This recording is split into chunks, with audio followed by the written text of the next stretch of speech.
E esse negócio de você virar cristão, você era cristão antes? O que você era antes de virar cristão? Eu era satanista. Ah, é verdade, né? Pois é. Cara, loucura, né? Um satanista virar cristão é tipo um dos 180 aí, né? Mas olha só, satanista a religião satanista que pelo menos eu vi por aí as pessoas falando e que eu li na internet algumas coisas sobre e tal, tem muito mais a ver com culto a si mesmo do que culto a Satã. Não estamos falando da mesma coisa então, né? Não. Esse não. satanismo que tu tá falando aí é um bagulho mais do mal mesmo. Do mal mesmo, mal mesmo. Que tem 3 forças que atuam no mundo, né? Tem a força do mal mesmo, né? Que seria caracterizado pelo diabo, Satanás, né? E tudo mais. Né? Tem a maldade, né? Que é a maldade humana, a crueldade humana mesmo. São as nossas escolhas em fazer algo errado, né? E tem uma força majoritária que é a força do bem, representada por Deus, né? Que é uma força soberana. Então, tem pessoas que vão em busca de fama repentina, querem fama, querem dinheiro, querem poder, né? E acabam se envolvendo com o satanismo. Só que na alta magia, que eu fiz parte, você não bate na porta e diz, eu quero entrar, quero fazer parte. Tipo maçonaria, sabe? Maçonaria, você não bate lá, eu quero ser maçom. O maçom vai te convidar para ser maçom. As seitas secretas, elas são discretas. Então, eles não ficam fazendo um talarido, ninguém conta os segredos da maçonaria. Não tem um livro, os segredos da maçonaria, né? Mas aí se encontra um monte de livro por aí falando os segredos do satanismo. Você vê, tem uma Bíblia, a Bíblia satânica, né? A Satanic Bible, né? Uhum. Tem o São Cipriano, que o Lázaro tem lá, né, que tá o fugitivo, né, o Lázaro que acha que ele é satanista, né? Então ele pegou o livro de São Cipriano, porque nesse livro de São Cipriano, que assim, é pífio, chega a ser hilário, ridículo, cômico, né, o tipo de bruxaria que tem lá. Tem bruxaria para você ficar invisível. Então você lê lá um encantamento e você está invisível, né? Então, se o cara é chapado, que ele já é meio psicopata, o cara é psicopata, é louco, né? Ele acredita que ele está invisível, né? Então ele fica mais ousado, né? Então aquelas paradas ali, assim, porque quando eu lembro de um molecão, adolescente, camisa de escola, andando lá no centro do Rio, e aí eu via nas bancas, assim, o livro de São Cipriano, os bagulho aqui assim. Capa preta, capa de prata. Isso aí é tudo caô? Tudo caô, imagina. Tem o Clavícula de Salomão, né? Esse é caô também? É caô, porque o mais próximo, né, que podemos dizer assim, de bruxaria, mais próximo, né, mas assim, é um verniz, mais próximo é o Dogmas e Ritos da Alta Magia de Eliphas Levi, né? É o mais próximo. Esse cara é brasileiro? Não. Eliphas Levi. Eliphas Levi, mas não é brasileiro. Tá. Né? Então... Porque eu imagino que o bagulho doido mesmo tá com os caras. Tá com os caras. O que acontece? Na alta magia você tem livros secretos ali, né? Então você não vai divulgar o segredo para todo mundo, porque o diabo não é burro, né? Então ele não vai colocar numa livraria para vender um livro de alta magia que ensina a fazer feitiço de verdade. Mas que tipo de feitiço? Depende. Peraí, antes de você contar os feitiços, como que você entrou nisso aí? Pois como eu disse, você é chamado para fazer parte. Por que tu foi chamado, então? Eles têm uma série de critérios, né? Então eles têm critérios cabalísticos, né? Pautado na numerologia cabalística. Eles têm critérios astrológicos, né? Então eles têm uma série de valores, né? Que eles pontuam, né? Para poder selecionar uma pessoa. Né? Então, eles veem que aquela pessoa tem uma probabilidade de ter um potencial para se desenvolver na alta magia. É claro que se aquela pessoa não se desenvolve, né, ele vai ser descartado. Né? Tem o que eles chamam de escola de iniciados, onde você aprende o básico da bruxaria lá, né? Tipo um Harry Potter, assim, né? E aí um pouquinho, e aí se eles veem que alguém não tá na mesma sinergia ali, cai fora, né? Mas quem tem potencial vai para frente. E aí você vai tendo toda uma lavagem cerebral até um dia que você entra num rito de iniciação. Quer dizer, eu fui convidado, eu vim de uma família muito destruída, né? Minha família não tinha amor, sabe? Então, eu nunca recebi assim um abraço do meu pai, dizer, pô, eu te amo, né? Não tinha esse negócio assim, não. Eu era realmente, pô, você é um maloqueiro, você não vai dar nada na vida, você é ovelha negra, você é marginal, você é bandido. Isso porque eu tinha cabelo comprido, né? E eu já tinha maior preconceito, né? Meu pai tinha... Tu curtia o metal, música do diabo? Curtia metal, era metaleiro. Mas era metaleiro pobre. Eu curto metal, pô. Eu sou do então, diabo? Não, não. Não, depende muito do contexto da letra, né? Acho que vai no contexto da letra. O né? Metal Espadinha é mais divino, É, né? É um mais do negócio sobre bem, anjos. Tem até várias músicas sobre anjos. Então. Mas eu tinha aqueles brochinhos, né? Só que fazia com Durepox, né? Que era bem baratinho, né? Então, Caralho. era bem Maneiro. pobre mesmo. E que idade você se iniciou? Você começou do 17. primeiro contato, assim? 17 anos. Quem que foi até tu? Como é que é esse convite? Eu era rato de biblioteca, né? Gostava muito de biblioteca, gostava muito de estudar ocultismo, isso já estava dentro de mim. Curtia ocultismo.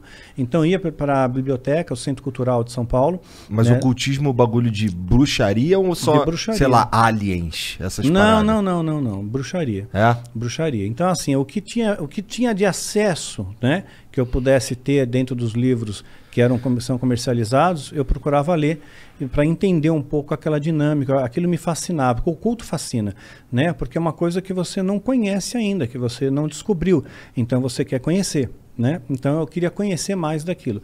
E aquilo começou a mexer comigo. Eu falei, puxa, que legal, né? Porque eu tinha uma série de palavras e adjetivos contra mim que diziam que eu era uma pessoa negativa, fracassada, etc. e tal. né? E ali eu vi uma oportunidade de ser recebido por um grupo que pensasse diferente, que não me avaliasse pela minha aparência, mas pelo que eu tivesse por dentro, né? Era assim que eu estava buscando. Mas eu tentei, né? Aí eu mandei uma carta até para a Church Satan, para a igreja de Satã, lá nos Estados Unidos. Na época era carta, tá? Não era e-mail. Carta, né? mesmo, Carta física. mesmo. E para descobrir selo. o endereço, eu tive que ir lá no consulado dos Estados Unidos, pesquisar na biblioteca deles em microficha, né, ver a lista telefônica deles em microficha, para achar o endereço da Church Satan lá, mandei uma carta, aí recebi uma carta padrão de volta, sabe? Mas eu vi que era um caça-níquel ali. Falei assim, você paga $100 e você ganha uma carteirinha de satanista. Eu falei, pô, grande porcaria, né? Você eu faço aqui uma carteirinha. você pega essa carteirinha, né, meu? E, porra. Né, eu acho um negócio esquisito, né? Não gostei. E eu falei, pô, ainda me cobra dinheiro, eu quero ganhar dinheiro para ser satanista. Aí o cara pega, me cobra dinheiro. Tem um esqueminha aí, né? Eu falei, tem que pagar. Eu falei, não, esse diabo tá jogando muito sujo já, né? Não tá o diabo tá muito capitalista. Tá capitalista, Se né? for pra dar dinheiro, eu vou na igreja. Pô.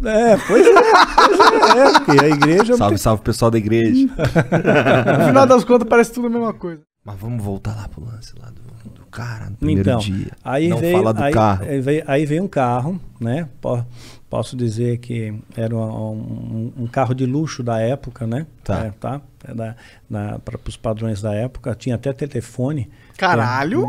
Luxo mesmo. Luxo, porque tinha duas anteninhas para fora assim e tinha um telefone dentro. Quer dizer, um carro para ter telefone não era qualquer carro, não. Para ter telefone era difícil, ponto, né? Sim, não sei que época que era essa. Isso aí também foi, quer ver, eu tava com 17 anos, fazer conta aí, né? Mas uma época onde o telefone era difícil de conseguir, eu imagino.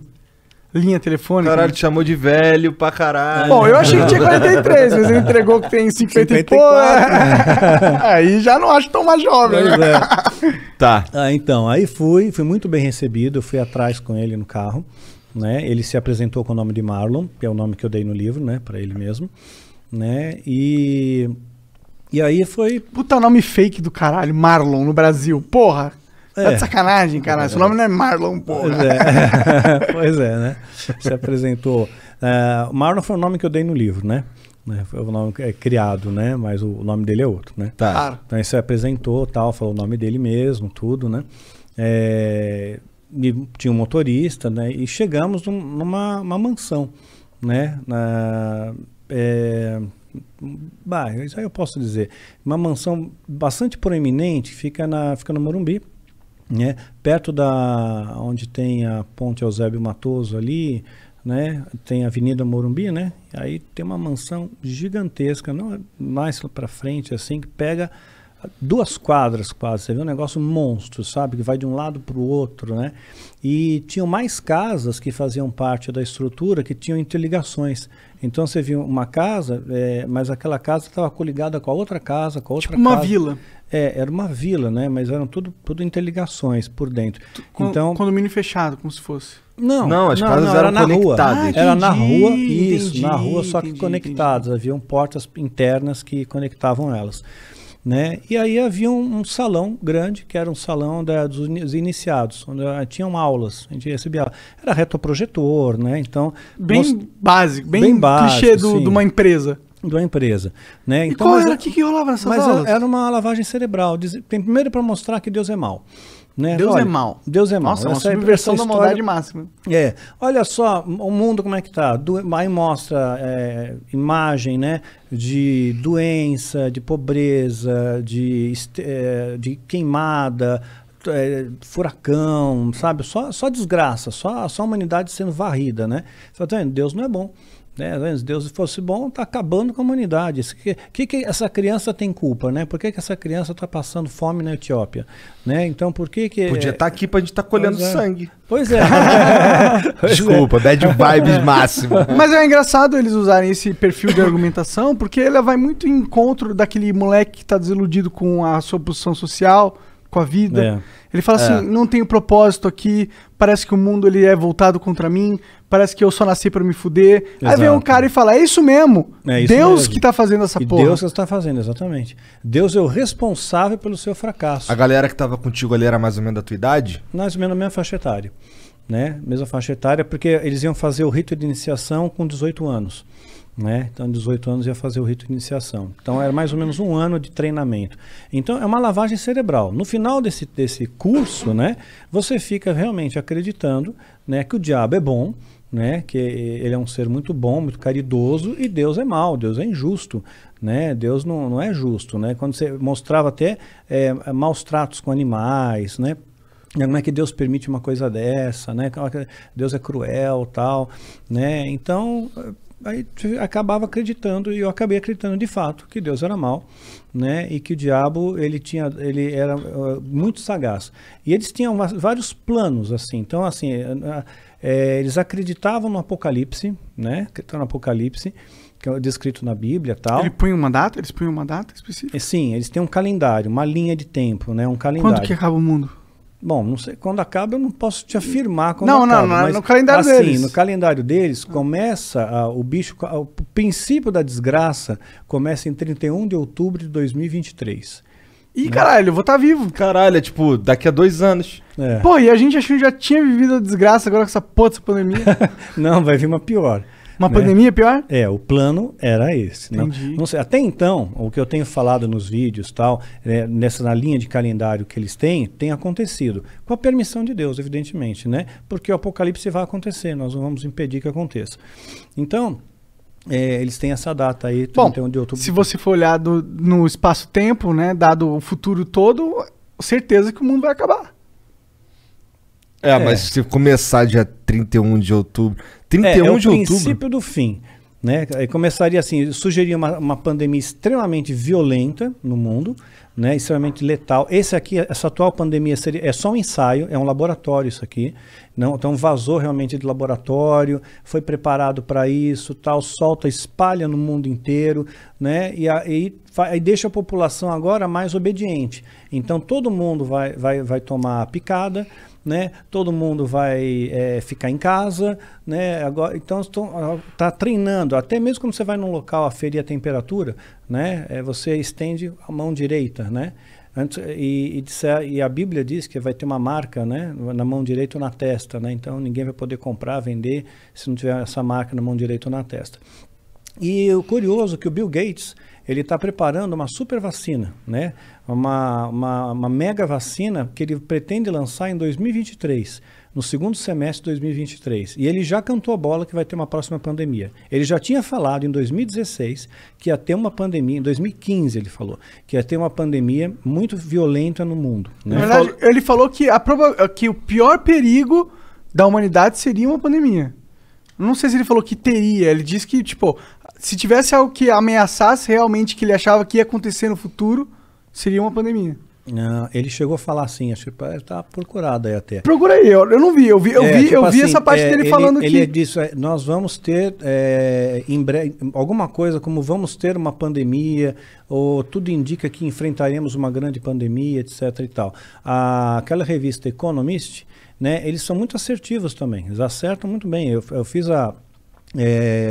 um vídeo meu chamado Decifrando Códigos, né, peguei essa capa e decifrei. Tem um monte de códigos ali, a gente decifrou os códigos e falava direitinho, né? Em 2020 começaria a pandemia, né? Falava de Tóquio, da Olimpíada de Tóquio, que ia ser cancelada, uma série de fatores, que o Trump não seria eleito, né? Reeleito, e eles acertaram, assim, uma grande parte. Tu fez um vídeo disso? Fiz um vídeo, decifrando códigos. De onde vem esse... Códigos. Onde está a cartilha que te ensina a decifrar esse código? Que códigos são esses?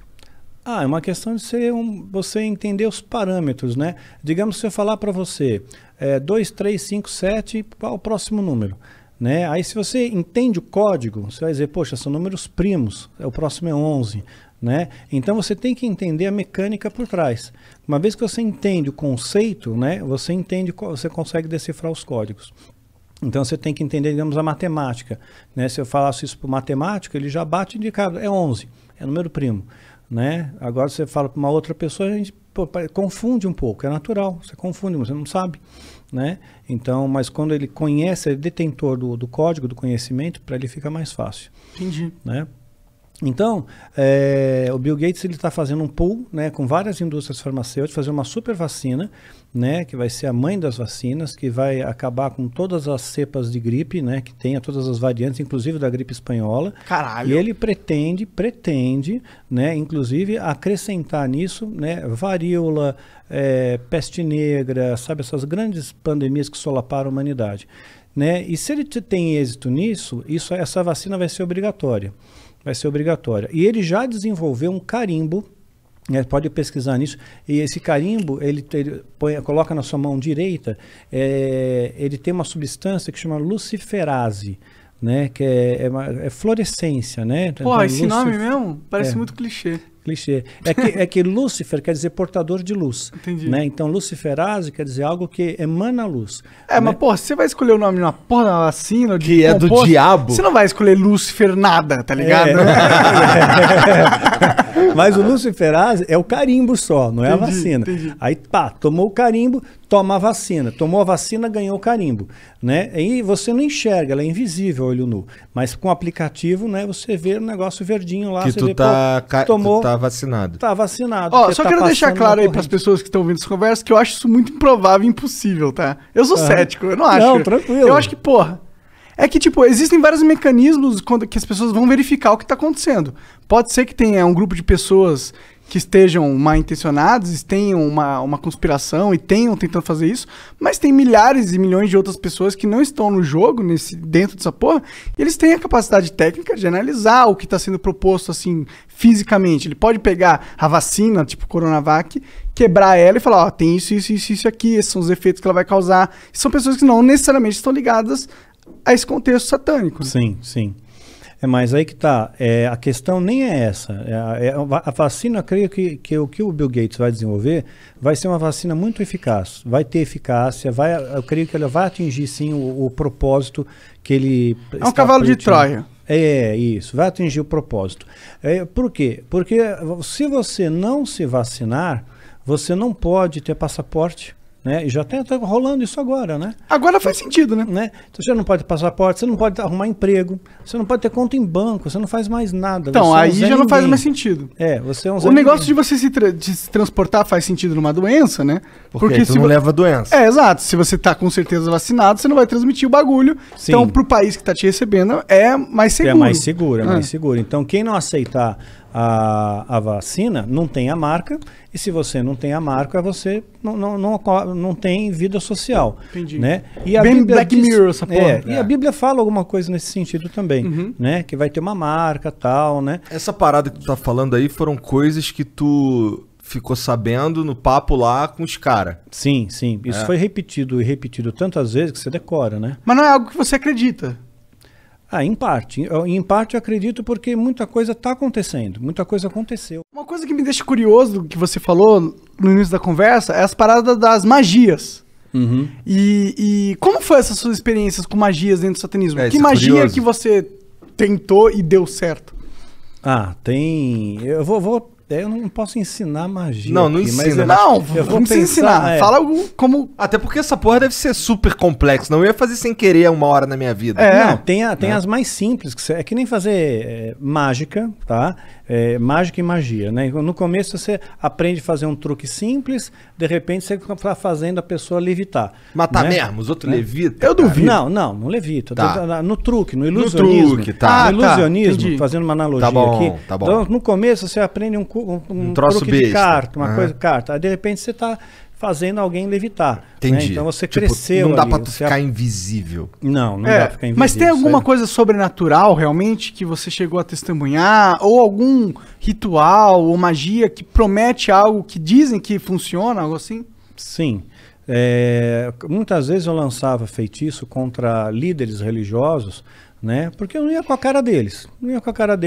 Eu considerava eles meus inimigos, né? Na minha cabeça, né? Eu já estava doutrinado ali. Então, acalhava da pessoa, de repente, eu lançava um feitiço, a pessoa ficava doente muito doente mesmo, né? E a Bíblia diz que tem doenças que são causadas pelo diabo. Né? Então Jesus às vezes ele expulsava um demônio de uma pessoa, né? E aquele demônio estava causando uma doença naquela pessoa. Só que nem toda doença é do diabo, obviamente. Né? Então, se fosse assim, né? Para que medicina? Você vai para a igreja, todo mundo e pronto, resolveu o problema, está curado, né? Então nem toda, e também nem sempre Deus cura. Né? Então, às vezes a pessoa tem uma doença, ela acha que é do diabo, pôs na cabeça dela que é do diabo e que ela tem que fazer, sei lá, uma libertação, uma quebra de vinho, quebra de maldição hereditária, aquela coisa toda. E não é uma doença natural e Deus não vai curar ela. Não vai, por mais fé que ela tenha, Deus não vai curar. Tem alguns caras na Bíblia mesmo que morreram de doença, né? Aquele cara... Eliseu, quem mais? Morreu da doença que ele tinha. Eliseu, ele recebeu a porção dobrada de Elias, que era o profeta, que era o cara, que era o top das galáxias, né? Que fez o sol parar. Né? Pois é. Então... Caralho, tá manjando, hein? Sua mãe contou muitas coisas. Pois é. Então, você vê quanta coisa que tem. Eu espero que tenha sido Elias mesmo, não tenha falado merda. Então, Eliseu morreu da doença que ele tinha. O próprio Timóteo, Paulo escreve para Timóteo, olha, mistura um pouco de vinho na água aí, porque a água era muito alcalina, né? Por causa do teu estômago e das tuas múltiplas enfermidades. Então ele era um menino podre, ele tinha um monte de doença, né? E não foi curado. Um lenço de Paulo curava o enfermo, mas Paulo não pôde curar Timóteo, que ele considerava um filho, né? A Bíblia também fala de Trófimo, né? Paulo também fala, olha, deixei Trófimo doente lá em Mileto. Quer dizer, não curou Trófimo. Quer dizer, o cara já tem o nome de Trófimo. Imagina o bullying na escola. Né? E ainda continuou doente. Não adiantou. Se fosse a Trófimo, o cara ia ser o magrinho da galera. De atrofia, desculpa. Tentei. Só vamos lá, Daniel. Só continua aí falando. Desculpa aí, foi mal, cancela o Monark.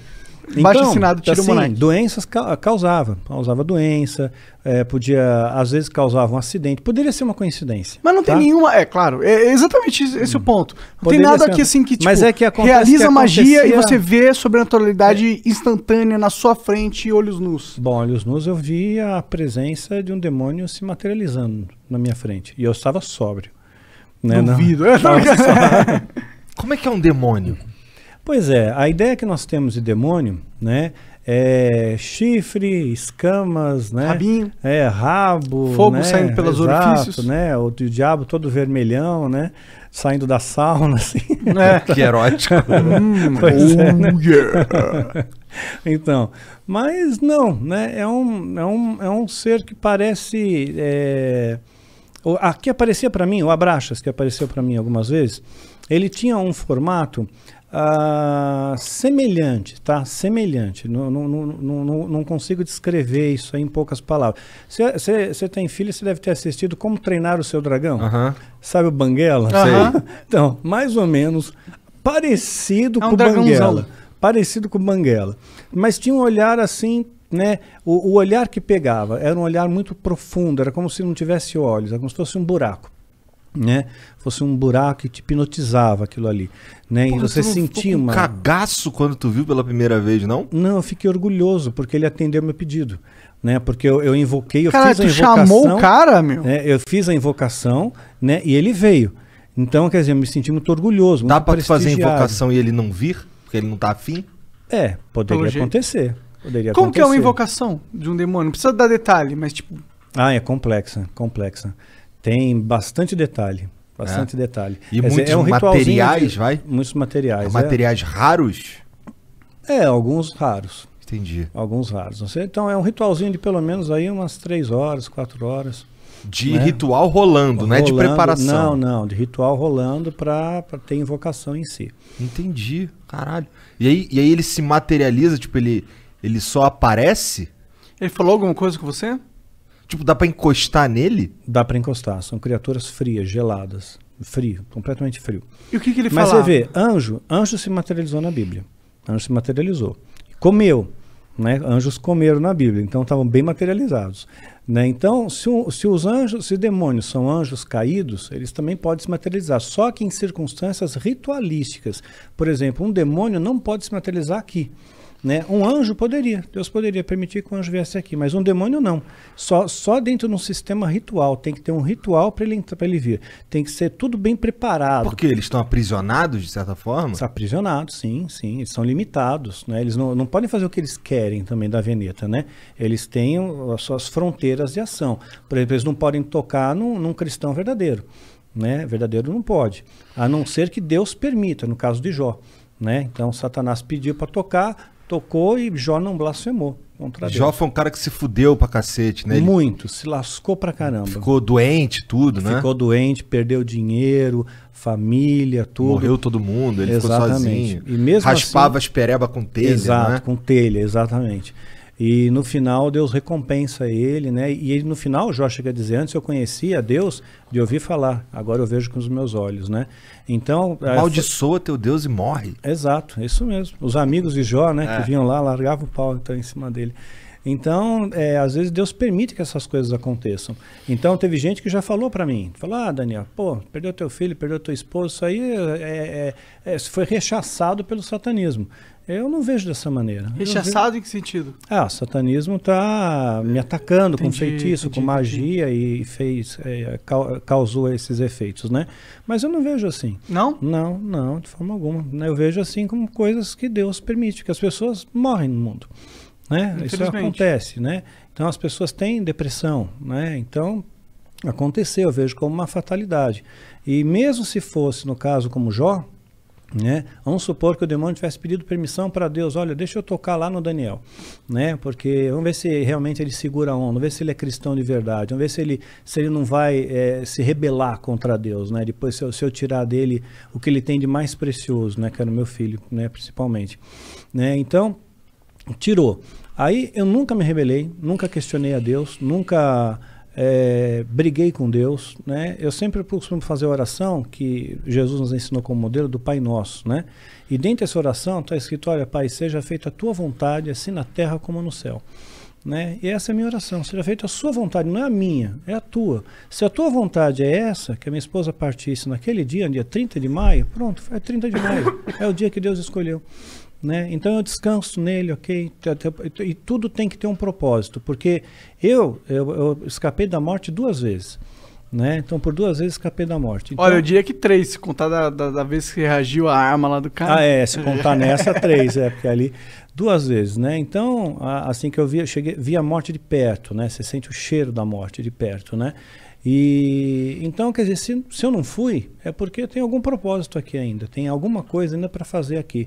E quando terminar esse propósito, aí Deus me leva. Era alguma coisa ligada a esse assunto de satanismo e tal, que tu quase morreu, ou não tinha nada a ver? Não. Teve uma das ocasiões, por exemplo, foi no ano passado, né? Eu estava foi dia 30 de novembro do ano passado, ia entrar dezembro foi o mês que meu filho partiu, né, dia 22 de dezembro, então eu estava muito angustiado com aquele negócio, poxa, eu vou entrar dezembro, mais um Natal, mais um final de ano, aí eu tomei um monte de comprimido para dormir, eu só queria dormir, eu não quis matar, né, meu interesse não era morrer, só que eu acabei aspirando, e tive uma pneumonia aspirativa e entrei em coma profundo, né? Caralho! Pois fiquei 22 horas em coma profundo, entubado, acordei entubado no hospital, caralho. Assim, então ali você foi dormir na tua cama e acordou entubado? Acordei entubado.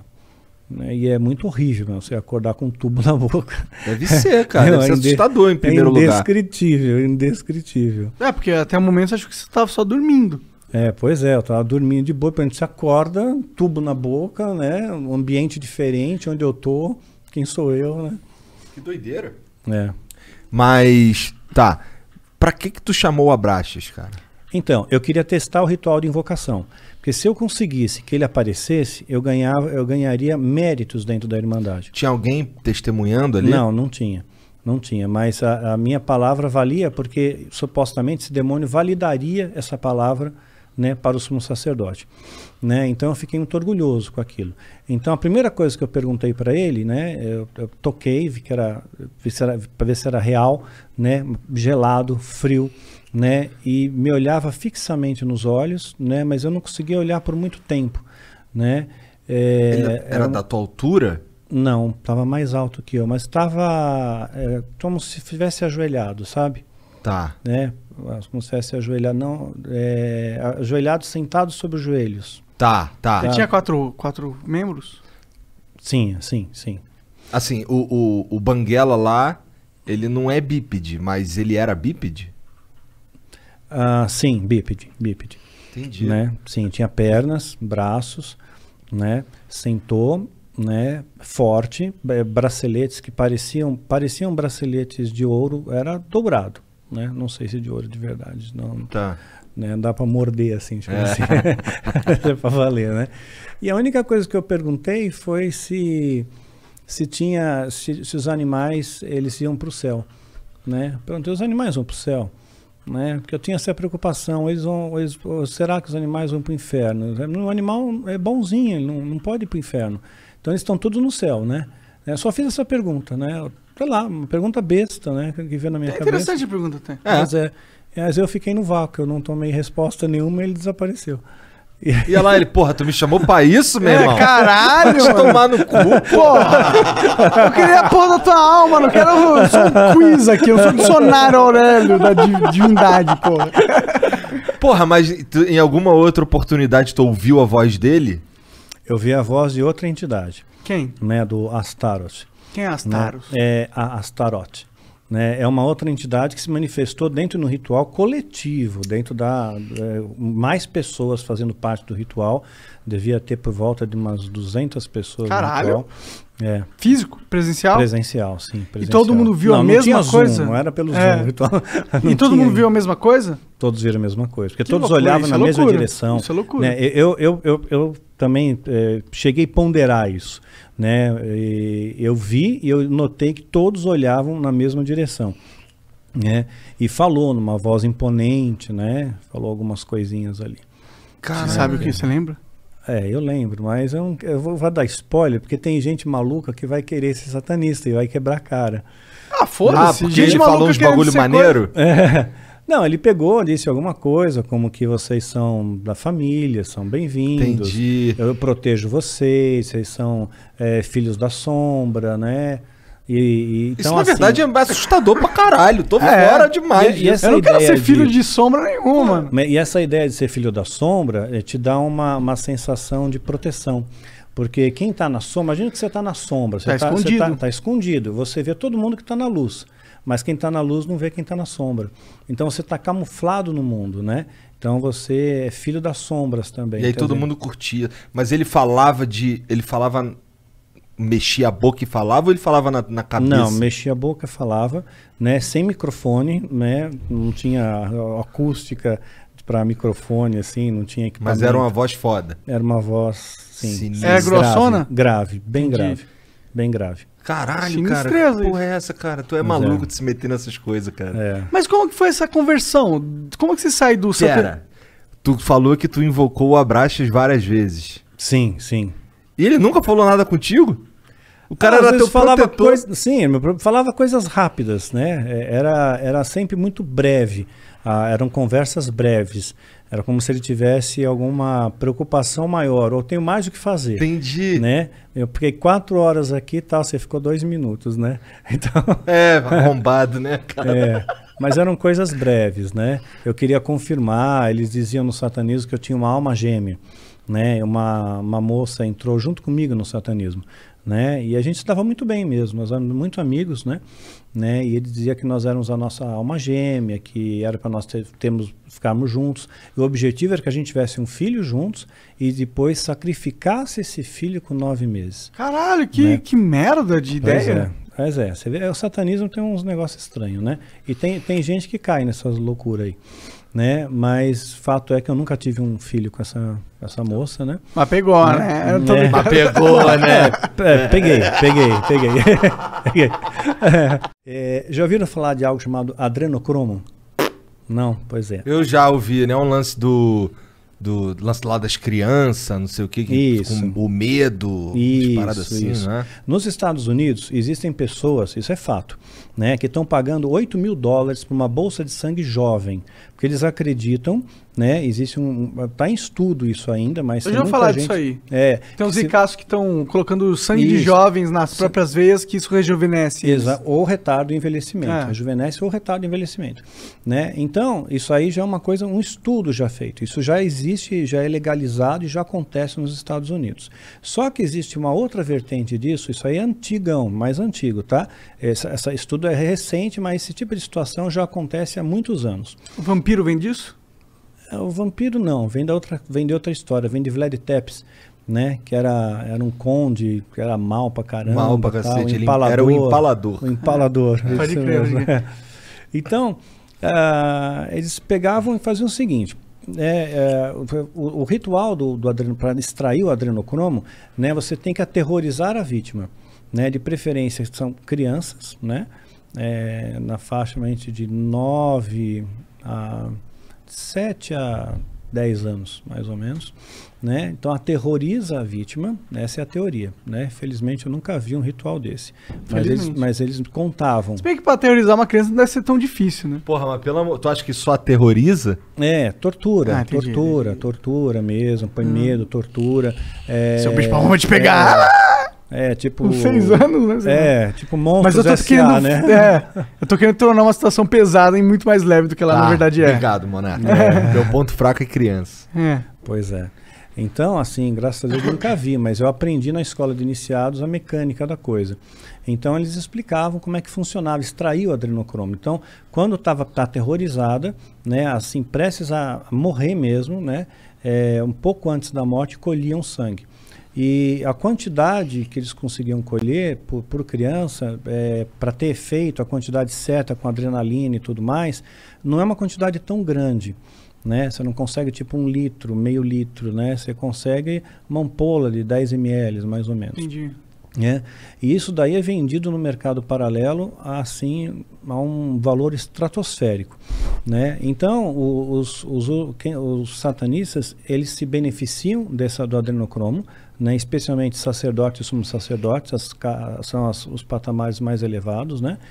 E eles também vendem isso para mercados paralelos. Então, tem muitos atores de Hollywood que você pode ver que o cara está no formol, né? O cara assim não envelhece. A Cher não envelhece. O Tom Cruise. Tom Cruise não envelhece. Mas ele é cientologista. Cientologista, né? Pois tem alguma coisa a ver? Eu estou dizendo assim, que a pessoa pode comprar isso, não, entendeu? claro, não, sim. Né? Então você financia, né, a instituição satânica, assim, de diversas fontes, né? De diversas fontes de captação. Então... Mas depois a criança vai para casa dormir? Ela morre, porra. Não. Ela dorme para sempre. Mas executam e cremam. Eles têm crematórios próprios, né? Então, naquela época, eles alugavam um crematório. Agora, eles já têm próprios. Então, assim, você Deve não ser sabe... difícil fazer um crematório, né? Você não sabe aonde está o negócio. E tem catalisadores, tudo, quer dizer, não sai fumaça, não sai nada. Virou pó, sumiu, né? Você nunca mais encontra, entra na taxa de desaparecidos. Vê o número, pesquisa o número de crianças desaparecidas só no Brasil, por ano. Enorme o número, enorme. Isso porque a polícia não divulga os números reais para não alarmar a população. Os números são bastante maquiados ainda. Então tem muita gente que desaparece, simplesmente desaparece, né? Então eu creio que uma boa parte disso vai servir para esses tipos de rituais macabros aí. Então, só que aí eles se protegem. Digamos que alguém viu essa cena, ficou impactado com aquilo, né? Se eu visse, por exemplo, uma criança, sabe, eu ia ficar muito impactado com isso, ia mexer comigo, e eu quisesse denunciar, né? Fosse lá na polícia, olha, eu sei o local, eu sei onde é, sei quem são, tal. Não adianta, ó, o delegado, né? Tem delegado, tem juiz, tem promotor, tem político, tem pessoas de todas as esferas, sabe? Todas as camadas da sociedade tem gente ligada ao satanismo, né? Tem um documentário da Netflix, eu acho que ele reproduz isso muito bem, chama-se Os Filhos de Sam, né? Que conta uma série de assassinatos que houve em Nova York na década de 70 e ligados a supostamente uma seita satânica, né? Não sei se você já viu. Não.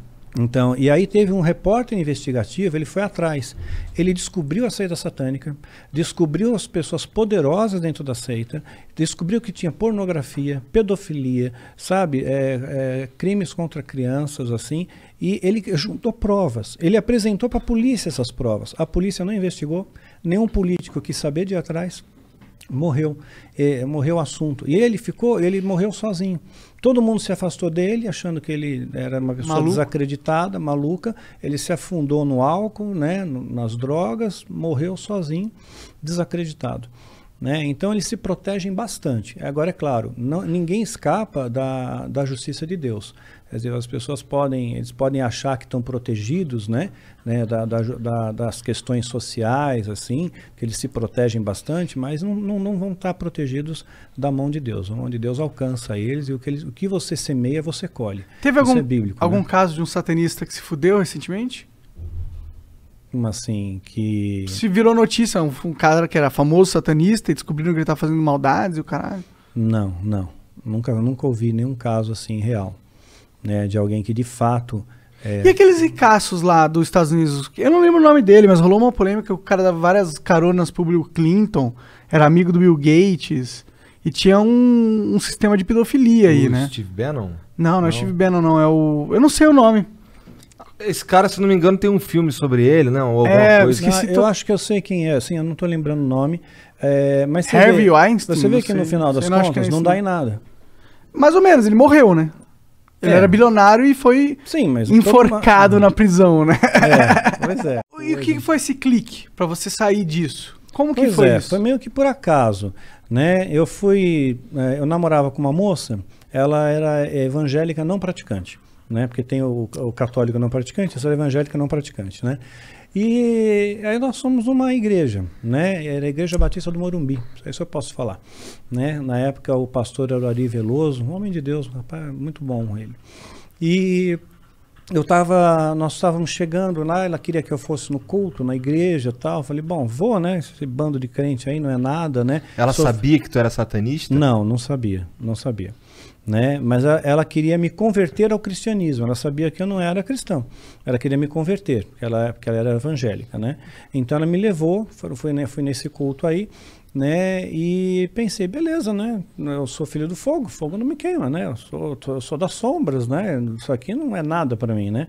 Mas quando eu estava entrando, tinha uma banda de louvor tocando, né? E era um louvor genuíno, verdadeiro, uma adoração verdadeira, né? Pura, né? Porque era um show. Não era um show, não era um espetáculo, né? Não é como... sabe aqueles louvores mais antigos? Sérgio Pimenta, Guilherme Kerr, né? Nelson Bomilcar, não sei se você conhece. Aí eu já não manjo. Uns bagulho meio harpa cristã? Não, harpa cristã não. Tá. Não, aí é muito bitolado. Tá. Né? Tinha, sim, a bateria, a guitarra e tal. Né? Mas não era um órgão? Não era um órgão. Então era o tal do grupo do Milad, do Nelson. E eles estavam cantando uma música que eu lembro até hoje. A letra é: meu, somente meu, todo o trabalho, e o teu trabalho só descansar em mim. Naquele dia, aquela música, aquela canção, aquelas notas musicais me mandaram pro chão. Eu caí. Eu perdi os sentidos ali, somente se eu escutar o som daquela música. Hoje, essa música me mantém em pé. A letra dessa música me mantém em pé, né? Então, caí, perdi os sentidos. De repente, eu abro os olhos assim, tem um cara em cima de mim, urrando no meu ouvido: qual é seu nome? Qual é seu nome? Fala qual é seu nome. Porque as pessoas acham que você tem que saber o nome do demônio para expulsar o demônio, né? Mas não tem isso, né? Todo demônio se sujeita ao nome, que está sobre todo nome, que é o nome de Jesus, né? Então, eu falei meu nome e tudo, e levantei, né? E aquela moça, a família toda ficou toda estarrecida de ver aquilo, né? Falaram que foi uma cena horrível e tudo mais. Eu não vi, né? Mas só as pessoas que... Tu só apagou? Apaguei, né? E não vi o que aconteceu. Aí aquela menina ficou preocupada, falou assim, poxa, vou marcar um encontro com ele como pastor. Né? Um pastor, nós demos o nome de Brint no livro Filho do Fogo, mas o nome verdadeiro é Luiz Augusto Zitt, né? E um homem de Deus, um pastorzão mesmo, coração puro, um homem de Deus. Aí ela marcou um encontro com ele. E aí eu peguei e falei, tá, eu vou fazer um feitiço contra ele, vou fazer ele ficar doente. Ah, o lance de tu cair na igreja lá, perder o sentido, ter um cara ali falando contigo ali, não, isso não te desmotivou de forma nenhuma? Não me desmotivou, não. Fiquei indignado com aquilo. Eu queria entender o porquê. Eu perguntei lá no satanismo, para o sumo sacerdote. Eles falavam que eu não estava pronto para entrar ainda numa igreja. Naquele momento, aquele grupo tinha, digamos, que a gente pode chamar de unção. Né? Aquele grupo tinha. Então, essa unção, ela realmente repudia. Você não tem poder contra isso. Né? Não tem poder contra esse poder. Então, então, todos os feitiços que tu lançava nas lideranças religiosas, os que pegavam era porque os caras eram meio esquisito mesmo. Era meio esquisito. A maioria pegava. 99,9% pegava. Né? Então, porque sempre tinha uma coisa por trás, né? Sempre tinha uma coisa de bastidor. Então, então você ter uma vida reta faz muita diferença, né? E aquele grupo de louvor, eles procuravam ter uma vida reta, né? Eles não são perfeitos, eu não sou perfeito, você não é, ninguém é, só Deus é, né? Mas aí você procura, você se esforça, né, em fazer o bem, né, em ser uma pessoa boa. Então, caí com aquelas notas musicais e marcou um encontro com o pastor. Eu peguei e fiz um feitiço contra ele. Fiz sozinho, né? Chamei o Abraxas e tal, né? Falei, vai lá, causa uma doença nele. Tu chamou o Abraxas nesse dia? Chamei o Abraxas, né? Falei, invoquei ele para causar uma doença nele, uma doença que incapacite dele chegar no encontro, sabe? Não importa o que seja, ele pode ter uma dor de cabeça, sabe? Mas ele não pode chegar no encontro, né? E eu fui ao encontro e ele não foi. Eu esperei umas 2 horas, ele não foi embora. Aí no outro dia eu estou na empresa que eu trabalhava, o presidente satanista, né, tocou o telefone para mim, né, a secretária passou e era a secretária da igreja e falou, olha, o pastor não pôde ir ao encontro, né? Eu pensei comigo, puxa, não veio ao encontro porque se lascou, né? Eu fiz um negócio aqui. Pois é. Aí ela falou assim, não, sabe o que é? O filho dele sofreu um acidente, né? Que fraturou a perna, tal, né? Mas não foi nada grave, tal. Foi uma brincadeira de criança, tal, acidente doméstico. E falei, poxa, mas não era para ser no filho, era para ser nele, né? E, ok, eu fiz alguma coisa errada, né? Porque o ritual é rigoroso, não pode ter erro, né? Então, marquei o segundo encontro, marquei de novo a segunda vez e chamei mais pessoas para me ajudar. Fizemos o pentagrama, cada um na ponta de um pentagrama, então fizemos com 5 dessa vez. 5 então pessoas. O pentagrama é um símbolo satânico? É um símbolo satânico, sim. Pentagrama invertido especialmente, né? Porque vai encaixar dentro dele exatamente a figura do bode, né? E o bode na Bíblia é o bode de Levítico, né? Um era solto, né, no deserto, né? E o outro era sacrificado. Então, o satanismo, eles interpretam que aquele bode que está lá no centro é o que foi solto, é o que te dá liberdade, né? E há 5 pontos, 5 continentes, né? Onde ele tem o poder e tudo mais, ele faz e acontece, né? Então, tem todo um simbolismo em torno disso, né? Aí, peguei, na ponta do pentagrama foi feito o encantamento, né? Inclusive tem encantamentos feitos com a estrela de Davi também, né? Que é o hexagrama, tem encantamento com o hexagrama também.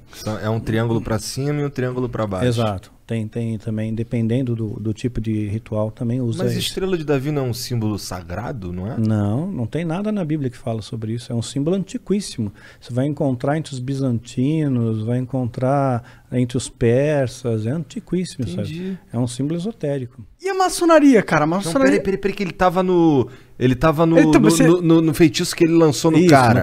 No pastor, é. Então, aí o primeiro deu na criança. O segundo chamei esse pentagrama em cada ponta do pentagrama, lançamos o feitiço, né? Esse feitiço foi um pouco mais forte, né? Nós fizemos para causar um dano maior, né? Então, assim, um acidente severo com ele. Mas nesse feitiço aí ainda invoca alguém? Invoca mais de uma entidade. Invocado 2 entidades. Aí foi o Abraxas? Foi o Abraxas e o Azazel. Azazel. Esse é de qual? Esse daí qual que é o... Porque assim, qual é a pegada dele? Qual que é a pegada do Azazel? O Abraxas domina São Paulo, estado de São Paulo. Sim. E o Azazel?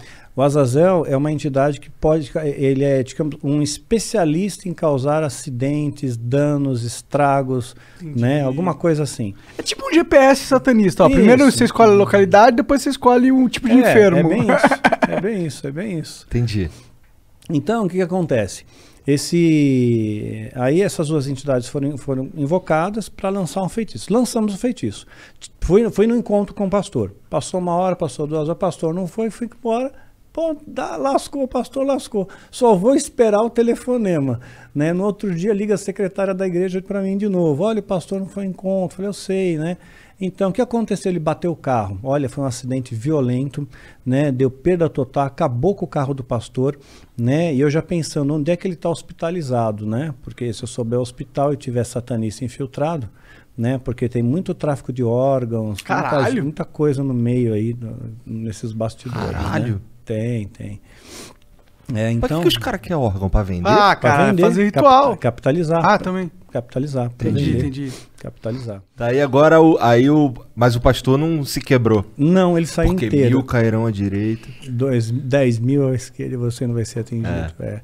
E ele falou, mas aí o pastor não sofreu um arranhão, glória a Deus, né? Fiquei com tanta raiva daquela secretária, vontade de dizer para ela, me dá seu nome completo, data de nascimento, feitiço é para você agora.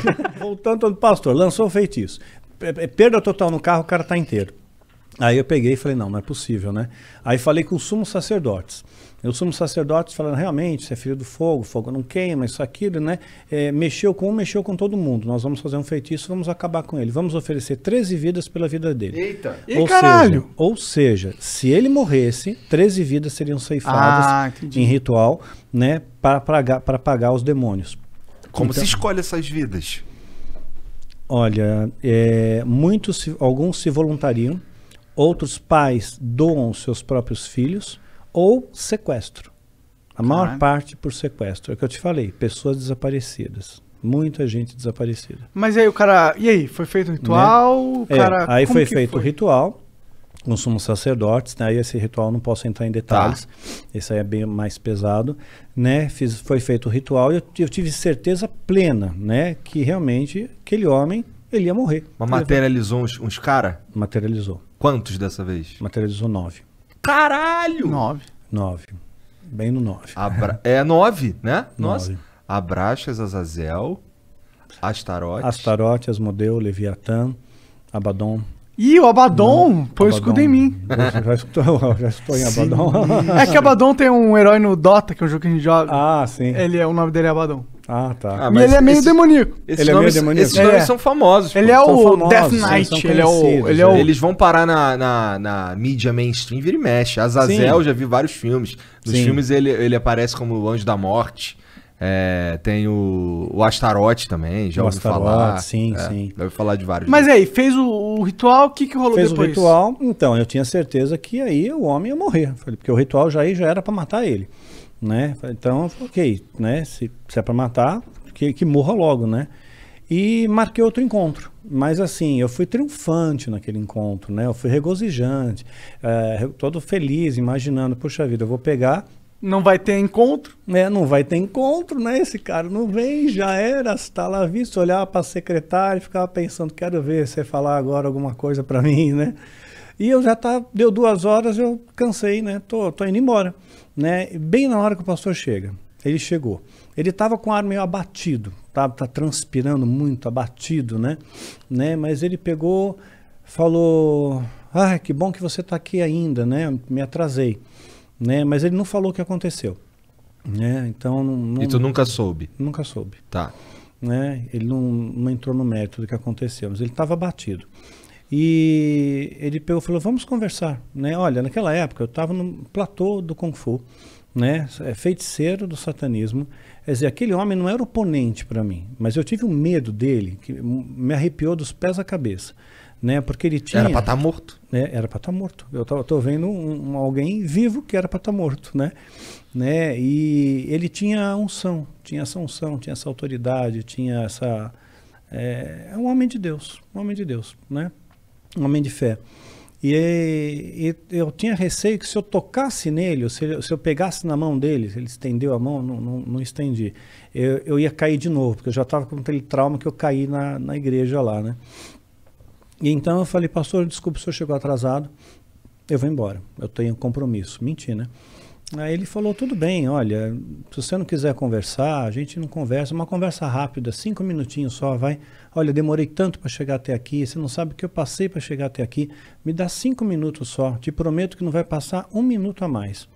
Aí eu falei, tá bom, 5 minutos, hein, 5 minutos. Aí nós subimos a parte superior, era um sobrado, né, da casa, ele entrou na sala, né, eu entrei após ele, ele fechou a porta, a chave, tirou a chave e pôs no bolso. Imediatamente eu olho para a janela, né? Pensando rotas de fuga, né? Grades na janela. Né? Falei, não, tinha que ter pijama de uma listra para passar por lá, não ia dar, né? Aí eu peguei e falei, pastor, mudei de ideia. Não quero mais falar com o senhor, não. Eu preciso ir embora mesmo, né? Ah, tá bom, você quer ir embora, você não quer falar comigo, tudo bem. Né? Eu só vou orar por você antes de você ir embora, tudo bem? Né? Aí eu só vejo uma mão, assim, porque ele impôs a mão sobre mim, né? Vejo a mão crescendo, apaguei, cara, apaguei. Literalmente apaguei de novo. Mas eu tive alguns despertares no meio desse apagão. Então, cada vez que eu tinha minha consciência recobrada, eu via que eu estava no chão, eu estava todo estourado, sabe? Tava com hematoma, machucado, roupa rasgada, arranhão, né? A sala dele estava toda destruída, cadeira, tudo voando, livro para tudo quanto é lado, não voando poltergeist. Mas tipo assim, que tipo, bagunçado. Você se mexeu muito. Eu me mexi, exato. E ele estava calmo, ele estava sereno, né? Falando baixinho, né? Falando, Deus, né? Visita essa vida com teu amor, visita essa vida com teu amor. Eu nunca vou esquecer dessas palavras, né? E de repente, aí apaguei, apagava, voltava. Chegou uma hora que eu voltei, né? E ele me ajudou a levantar, né? Me pôs na cadeira, né? E pegou, falou, tá vendo isso aqui? Falei, tô vendo. Isso aqui nunca mais vai fazer parte da sua vida, né? Porque agora você é uma nova criatura, né? Agora você é de Jesus. Você quer Jesus na sua vida, né? Você quer aceitar Deus na sua vida, né? E eu peguei e pensei, puxa vida, né? Eu acreditava que o diabo era tão poderoso, né? E esse homem, ele nem encostou em mim e me derrubou e fez tudo isso, né? E destronou os principados, os demônios mais poderosos contra ele. Então eu falei, eu quero, o senhor me ajuda, né? Então ele fez aquela coisa de oração, sabe? Repete comigo a oração, tal, fiz. Aí ele me deu um abraço, eu me senti muito acolhido com aquele abraço, mais do que todos os abraços que eu recebi na Irmandade, né? Senti uma paz no meu coração tão incrível, tão indescritível. A Bíblia chama de paz que transcende o entendimento, né? Então senti uma paz, uma serenidade, uma alegria muito grande, né? Que eu nunca tinha sentido na minha vida, né? Então eu saí de lá super feliz, radiante, todo machucado com o corpo, né? Mas feliz por dentro, né? A vontade que eu tinha de pegar um cachorro da rua, bem vira-lata, sabe? Dar um beijo na boca dele, falar, cachorro, Jesus te ama também, né? Maneiro. Né? Aí cheguei em casa, ligaram para mim, teve 2 sacerdotes satanistas que me incomodaram muito. A gente só não enlouqueceu, eu e minha esposa, porque realmente Deus não permitiu. Tu já estava casado nessa fase? Não, né, nessa fase aqui eu namorava. Tá. Né? Namorava com uma outra moça, tá. Na hora conhecia essa daí, veio posterior. Tá. Né? Esses sacerdotes começaram desde aquela época, desde a minha conversão. Eu tinha quase 26 anos, eu tinha 25 anos e 8 meses, né, quando me converti. Então, eu conheci a minha esposa com 27. Né? Então, levou Na igreja? Conheci na igreja. Tá. Né? Então, eu não era muito de frequentar a igreja, né? Mas ela estava fazendo um grupo de teatro, né? E precisava de alguém que praticasse algum tipo de esporte, né? Para fazer uma cena lá. E como eu já praticava Kung Fu, eu falei, eu posso fazer uma sequência aí. Aí eu entrei, a gente acabou se conhecendo, namoramos, noivamos, casamos. Entendi. Então... Mas você estava falando dos sacerdotes que eles fizeram para encher Então, aí eles ligaram para minha casa. Nesse mesmo dia? No mesmo dia. Eu cheguei em casa, passou 1 hora mais ou menos, o telefone tocou, né? E a voz do outro lado era um tal de Taulês, a gente deu o nome de Taulês no livro. E ele pegou e falou para mim, nós avisamos você, satanismo não é para todo mundo, né? Mas uma vez que você entrou, não tem mais volta, não tem mais volta. Amanhã você tem um compromisso conosco, né? E nós vamos buscar você na sua casa. E se você não estiver aí, nós vamos matar a sua família. Caralho! Né?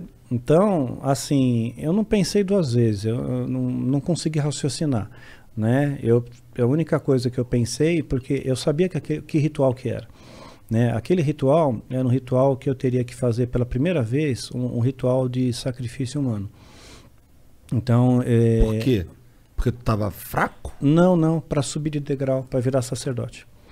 Né? Então, estava marcado, estava me preparando para aquilo, entendendo os princípios, conceitos, aprendendo os rituais, aprendendo o uso das ferramentas, né, que são utilizadas.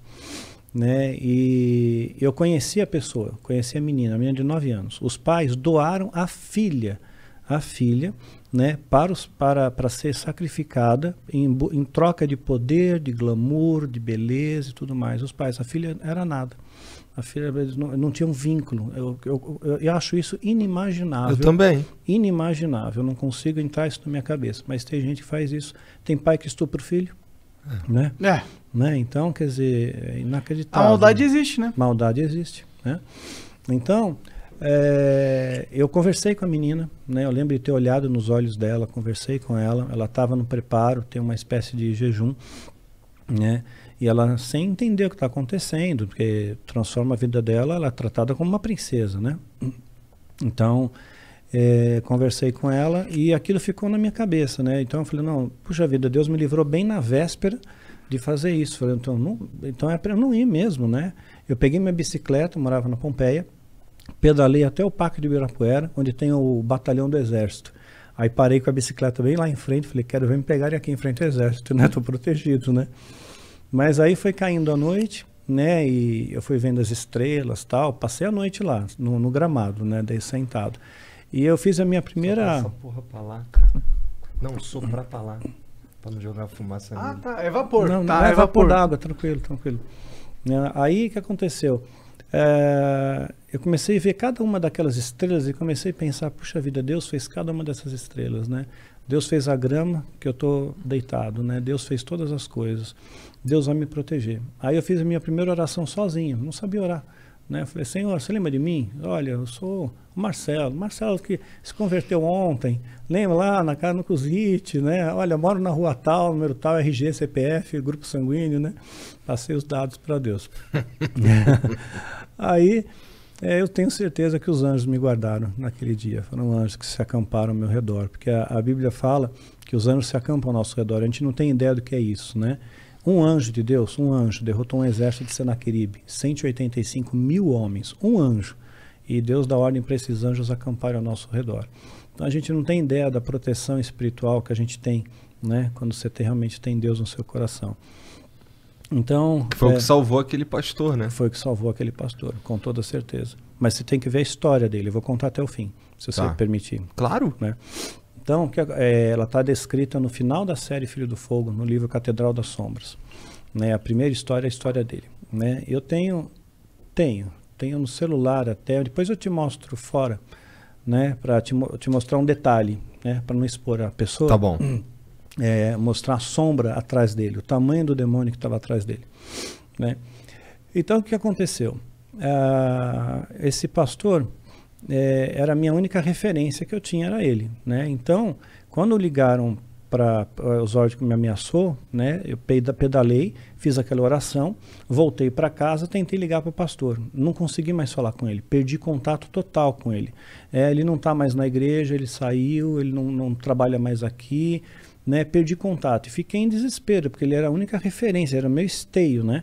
Falei, como é que eu sozinho vou lutar contra uma organização, uma seita, um monte de gente que se protegem, podem me sequestrar, podem me sacrificar, vão me cremar, vou virar pó e sumo, simplesmente desapareço, né?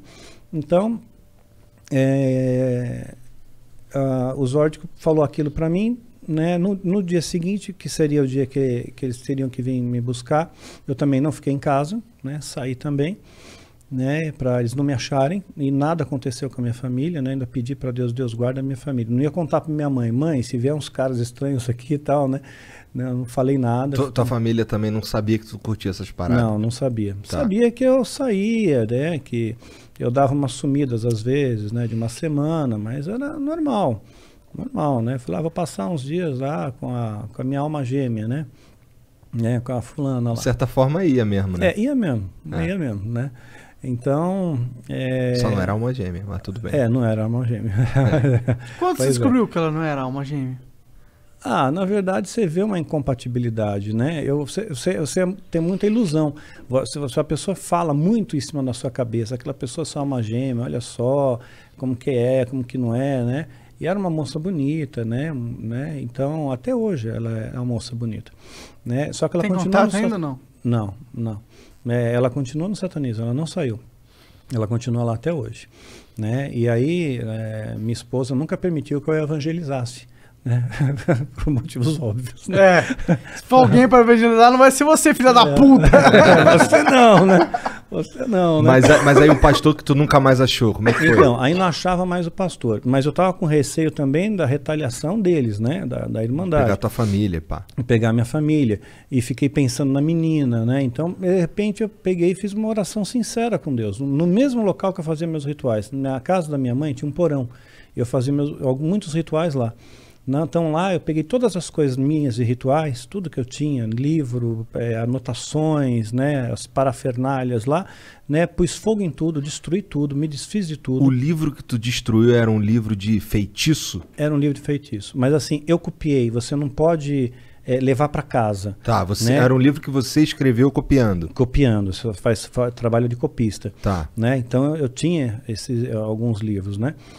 Que eu tinha copiado pelos partes, não o livro inteiro, mas partes. Então tinha minhas anotações. Então queimei tudo, destruí tudo. É extensa a biblioteca? É extensa, bastante. Qual que é o livro mais assim que você pegou? Caralho, esse livro aqui... deve ser aquele que ele falou, né? Qual mesmo? Não lembro. Eu também não lembro o nome. Tem um dos mais poderosos da alta magia, que eles consideram, é a clavícula maior de Salomão. Sim. A clavícula menor, né? E a chave de Salomão. Você falou que esses não são muito verídicos. Não, esse daí é o que você vê você compra isso. Né? Mas tem um livro verdadeiro com o mesmo nome, né? Que é o original mesmo, que é diferente. Porque Salomão, você sabe que Salomão ele deu uma desviada, né? Sim. Com essa história. Então, mas se você lembra bem da história, 1 Reis 10:14, fala que Salomão recebia todo ano 666 talentos de ouro, 666, que é o número do diabo. Né, talento é ouro pra caralho, né? 34 quilos. É ouro pra caralho. Porra! 34 quilos. Naquela época ele era um bilionário. Bilionário, sim. Né? E esse número... De quanto tempo? Por ano. Por ano. Por ano. 666 talentos por ano. 1 Reis 10:14. Aí lá em Apocalipse 13:18, nós vamos ver que realmente, né, o que é o 666, né? Que é o número da besta. E tem fundamento esse 666 no satanismo? Tem. É uma trindade satânica, assim como tem o Pai, o Filho e o Espírito Santo. É o anticristo. É a besta, o falso profeta e o anticristo. A besta? Quem é a besta? É o diabo? Sim, é o diabo. O falso profeta... O falso profeta é o que vai dar apoio ao anticristo. Tá. Que supostamente será o próximo Papa. Depois do Francisco, pela profecia bíblica de Apocalipse 17. E esse Papa aí? Se a profecia acontecer. Esse Papa aí de boa. É de Francisco boa? É de bonzinho. Ele parece bem moderno. Ele é de boa. Eu gosto dele. Ele me parece uma pessoa super simpática, bonzinho, né? Então, assim, aí depois dele, né? O próximo Papa vai ser aquele que vai dar o apoio ao anticristo, né? Pela profecia bíblica de Apocalipse 17, que fala do 8º rei. Né? Então, assim como o Vaticano se transformou teve poder de Estado, né? Em 19 de fevereiro de 1929. 19 de fevereiro de 1929. Né? E aí fez o Tratado de Latrão. E a partir daí veio todos uns papas. E aí né? tem esse que tá agora é o 7º? Esse é o 7º, porque o primeiro você não pode contar, que era o Pio XI. Pio XI já estava em exercício quando o Tratado de Latrão foi assinado. Né? Você tem que contar a partir do momento que, posterior a isso, passou com conclave e tudo mais. Né? Aí, então esse é o 7º. Então o oitavo rei será o Papa que vai dar o apoio ao anticristo. Tu diria que é um erro você se apegar à instituição igreja? Hoje, sim. Sim, porque Deus não está nos templos, Deus não está em locais onde tem muros. Quer dizer, você entrar dentro de uma garagem não te faz um carro. Você entrar dentro de uma igreja não te faz um cristão, né? Hoje eu estou muito mais próximo de Deus, afastado desse sistema corrompido, né, do que quando eu estava frequentando uma igreja, por exemplo. Né? Porque tem muita vaidade, tem inveja, tem Mas tu pastoreia uma galera, não pastoreia? Sim, mas numa pegada muito diferente. Não tem dízimo, porque é antibíblico isso, e os pastores sabem que é errado, só que eles não ensinam para o povo. É um lance do Velho Testamento, o lance do dízimo. Velho Testamento. Que a princípio, com a vinda de Jesus e tal, a maioria dele, ele fica ali para registro, não é? Eles pegam em Malaquias. Malaquias é o padroeiro do dízimo, né? Então Malaquias é um profeta que diz, aí está dando uma bronca para Israel, dizendo que eles não estão dando o dízimo para os levitas, que são os caras que cantam. Eram os sacerdotes, né? Eram sacerdotes, né? Então hoje os levitas têm essa conotação dos cantores, adoradores, né? Então adoradores, então sendo sacerdotes, adoradores. Então eles estavam falhando com isso, mas não era dinheiro, era comida, era mantimento. Né? Aí no Novo Testamento, né, quebrou esse paradigma, né? Então, porque Jesus ele não vem nem da tribo de Levi, ele é chamado Leão da tribo de Judá. Então quebrou o paradigma. Então não tem dízimo no Novo Testamento. Aí se você perguntar para um pastor, né, por exemplo, tem pastores aí que vão dizer para você, eu tenho certeza, você perguntar para qualquer pastor que menos cobra pro Kleber dízimo, Lucas, o Kleber Lucas ele falou esse bagulho aí também, mas vai lá. Você perguntar para qualquer pastor... ele concorda nesse ponto. Tá. Qualquer pastor que defende o dízimo, ele vai dizer, mas está no Novo Testamento. Ele vai dizer Mateus 23. Jesus está dando uma bronca nos fariseus, dizendo, pô, vocês dão o dízimo da hortelã, do cominho e o escambau, mas vocês não têm uma vida reta, sabe? Estão dando uma bronca. Aí eles falam, tá vendo só? Falou do dízimo. Só que ali nós estamos na lei ainda é lei. Não começou a graça. A graça começa com a cruz de Cristo, com a crucificação. Com a crucificação, o véu do templo se rasga e aí começa uma contagem de tempo, né? Mudou até a história, antes de Cristo e depois de Cristo, né? Mudou até a maneira de contar o tempo. Então, Jesus, a importância dele é muito grande. Então, ali começa o Novo Testamento. Tanto é que Paulo não recebia dízimo das comunidades que ele fundou. Né? Ele recebia ofertas voluntárias em amor. E ele dizia, cada um dê segundo a sua prosperidade. Então, eu tenho um grupo pequeno que eu conheço. Eu poderia ter 50 mil ovelhas virtuais. Né? Mas eu tenho pequeno. Eu tenho um grupo que, se eu somar tudo, vai dar 300. Né? Mas essas 300, eu sei o nome, eu sei a história, eu conheço quem são. O nome é ovelha? Hã? O nome é ovelha que você dá? Ovelha sim. É ruim esse nome. Como se fosse assim, estão sendo cuidados, estão sendo pastoreados, sim, né? Entendo. Nesse sentido, né? No sentido de serem pastoreados. Né? Mas são seres humanos, né? Claro. E então nós nos ajudamos um ao outro. Então, se alguém passa necessidade no grupo, né? Então perdeu emprego, né? Não consegue pagar o aluguel. Todo mundo se junta, faz uma vaquinha, a gente vai pagar o seu aluguel. A pessoa, poxa, a menina ficou grávida, né? Ela não estava esperando o teu bebê. Todo mundo se reuniu, fez um mega chá de bebê, ela não precisou comprar nada durante 3 anos. Né? Então, a gente procura ter essa questão de se ajudar de verdade. Não apenas orar, porque a oração, orar é falar, mas tem a ação, né? Tem a parte prática também. Então, a gente procura se ajudar. Então, não tem dízimo. A fé sem a obra é morta. É morta, exatamente. Caralho. Então, assim, eles não dão dízimo para mim, né? Não tem dízimo. E o legal é que a gente tem células que são... Eu formo líderes hoje. Hoje eu tenho formação de líderes. Nós temos células que eu tenho gente no mundo inteiro. Que vai pelo Zoom, então tem gente no Canadá, na Austrália, na Alemanha, né, no Japão. Tudo. Diferentes níveis de prosperidade também. Indiferentes, né? E assim, mas eu passo uma carga consistente de informação, muita informação. Né? Então, são aulas que são dadas, não só por mim, mas por outros líderes do MGL que eu acabei forjando, né, na graça de Deus. O que é MGL? Ministério Guerreiros da Luz. Tá. Né? Então, aí tem outros líderes que me ajudam também, que dão aulas, né? Cada um dá naquilo que fala melhor, então ele dá aula, e esses alunos, eles são cobrados. Essas ovelhas, que são alunos também, são cobrados. né? Porque é tipo um centro de treinamento, quero forjar líderes ali, né? Eu quero pessoas sérias. Então, tem prova, tem avaliação, né? Para ler um livro, quero a resenha do livro, quero ver se você leu mesmo, se você entendeu, né? Então, essa cobrança, ela é muito produtiva, porque as pessoas aprendem de verdade. E hoje eles entenderam o que é o amor. Hoje eu não preciso, no começo eu tinha que orquestrar. Fulano está passando dificuldade, vamos ajudar. Não precisa mais. Eles mesmos se resolvem, né? Quando eles sabem, né? Só quando é alguma coisa de um montante muito grande, eles reportam para mim, porque eu sei a história de cada um. E todos têm meu telefone, todos. Então, assim, eu não sou aquele cara inacessível, porque realmente o pastor é o inacessível, né? Você vê lá no altar, longe, você lá, pequenininho, ovelha no banco, né? Então, eu não sou inacessível. Todo mundo tem meu telefone, tem meu celular, pode me ligar a hora que quiser. Eu procuro ajudar sempre.